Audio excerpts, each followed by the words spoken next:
¿Qué tal? Hoy vamos a meternos de lleno en los 20 años que Jacob pasó en Harán. Es una etapa increíble que de verdad nos sumerge en un mundo de ironías, de leyes antiguas y sobre todo de una estrategia brillante.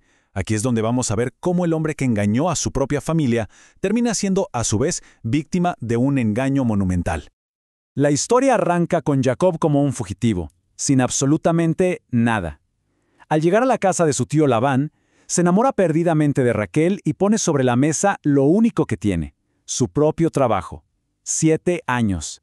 El texto, claro, lo enmarca en una historia de amor, pero, como vamos a ver, este acto tan romántico es en realidad la firma de un contrato legal, uno muy estricto, que va a definir los siguientes 20 años de su vida. Bien, analicemos esto desde la perspectiva legal del antiguo Oriente Próximo. La oferta de Jacob no es solo una declaración de amor, para nada. Es un contrato formal. Él está ofreciendo su trabajo como el mohar, o sea, el precio de la novia. Y esto era una práctica súper común, documentada en textos de la época como las tabrillas de Nusi. Como no tenía plata, su servicio era la moneda de cambio. Y aquí, justo aquí, está el centro del conflicto que se viene. La narrativa nos pone un contraste brutal entre las dos hermanas. Raquel es descrita por su belleza, es deslumbrante. Mientras que de Lea solo se mencionan sus ojos delicados, un término que podría significar debilidad o falta de brillo. Ojo, esta diferencia no es casual, es la semilla de toda la rivalidad familiar que está a punto de explotar. Pasaron los 7 años. Jacob, que ya había cumplido su parte del contrato, exige lo suyo. Dame mi mujer, porque mi tiempo se ha cumplido. Labán, por supuesto, prepara el banquete. Y es precisamente aquí donde la astucia del tío entra en juego, aprovechándose de las costumbres de la época para ejecutar su plan maestro. Esta frase es tremenda por lo simple que es. Imaginen el shock de Jacob, el hombre que se hizo pasar por su hermano mayor para robar una bendición. Ahora se despierta y descubre que fue engañado en la oscuridad, que recibió a la hermana mayor en lugar de la mujer que amaba. La ironía es perfecta, casi poética. El engañador ha sido engañado. La pregunta es inevitable, ¿no? A ver, ¿cómo es posible no darte cuenta con quién te estás casando? La respuesta no está en que Jacob fuera descuidado, sino en la logística, una logística perfectamente calculada de las bodas de aquellos tiempos. Miren, cada detalle cultural se convirtió en una pieza del plan de Labán. Primero, el velo nupcial que cubría por completo el rostro de la novia. Segundo, la oscuridad total de la tienda donde se consumaba el matrimonio. A todo esto hay que sumarle el alboroto y la distracción de una fiesta que duraba una semana entera. Y el golpe de gracia, Labán invoca una supuesta costumbre local para justificarse, atrapando a Jacob en una nueva negociación. Y el precio de esa noche de engaño es altísimo. Jacob tiene que cumplir la semana de bodas con Lea, y para poder tener por fin a Raquel, se ve forzado a servir otros 7 años. 14 años de trabajo en total, por las dos hermanas. Esto, en la práctica, lo convierte en un siervo de su tío. Y ahora, la historia se traslada al interior de la tienda familiar, donde arranca una lucha desesperada. No es una guerra con armas, sino una competencia biológica y legal por estatus, por el afecto del esposo y, fundamentalmente, por la supervivencia del linaje a través de los hijos.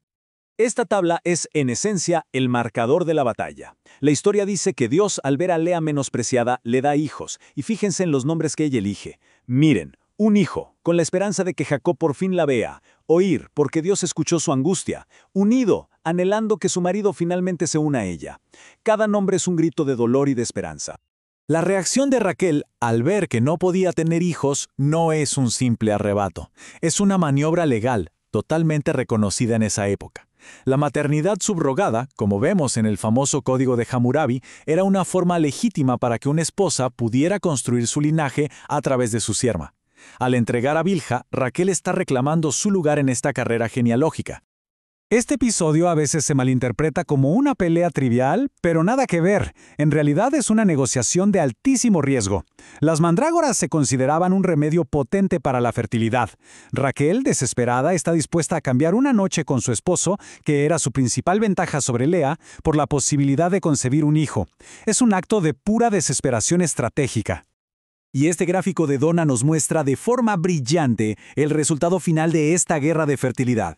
Lea se convierte en la madre de 6 de los futuros líderes de las tribus, la matriarca principal en cuanto a números. Pero el linaje de Israel se construye a través de 4 mujeres distintas, un testimonio de la complejidad y el conflicto en el corazón de esta familia fundadora. Habiendo cumplido sus 14 años y con el nacimiento de José, Jacob ya está listo para irse. Pero Labán sabe que toda la prosperidad de su casa se debe a Jacob, y esto da paso al último gran acto de estrategia en Harán, donde Jacob va a negociar su salida, y de paso, la construcción de su propia riqueza. Jacob propone un trato, que a primera vista parece un regalo para Labán.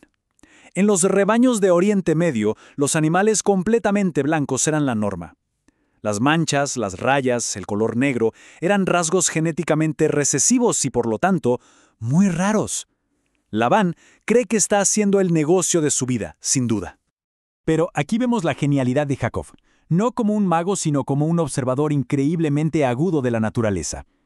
Aunque faltaban milenios para describir la genética mendeliana, Jacob emplea una forma de cría selectiva. Asocia un estímulo visual con el apareamiento de los animales más fuertes, los más robustos. El resultado, según el texto, es que los rasgos recesivos empiezan a aparecer y lo hacen en la parte más fuerte del rebaño. Es una estrategia metódica, brillante. El resultado de sus últimos 6 años de trabajo fue una transferencia de riqueza masiva, espectacular. Como muestra este gráfico, no solo el rebaño de Jacob creció muchísimo, la barra más alta, sino que además estaba compuesto por los animales más fuertes. Mientras tanto, el rebaño de Labán se iba debilitando. Jacob le ganó a Labán en su propio juego. Y así se completa la transformación. El fugitivo solitario que llegó a Harán sin nada más que un bastón en la mano, ahora es el patriarca de una gran familia y el dueño de una riqueza inmensa. Es un poderoso jeque tribal, listo para volver a su tierra y enfrentar su pasado. Este versículo resume la escala de su éxito a la perfección. Jacob no solo sobrevivió a los engaños de Labán, sino que prosperó de una manera extraordinaria. Acumuló el poder y los recursos que necesitaba para establecerse como una fuerza a tener en cuenta. Y con esto cerramos este análisis. La historia de Jacob en Harán nos deja con una pregunta fascinante. ¿Fue su éxito el resultado de una bendición divina, una especie de justicia poética contra Labán? ¿O fue simplemente la culminación de la carrera del estratega más astuto, un hombre que aprendió de su propio engaño para convertirse en un maestro del juego? La respuesta, quizás, está en la compleja mezcla de ambas cosas.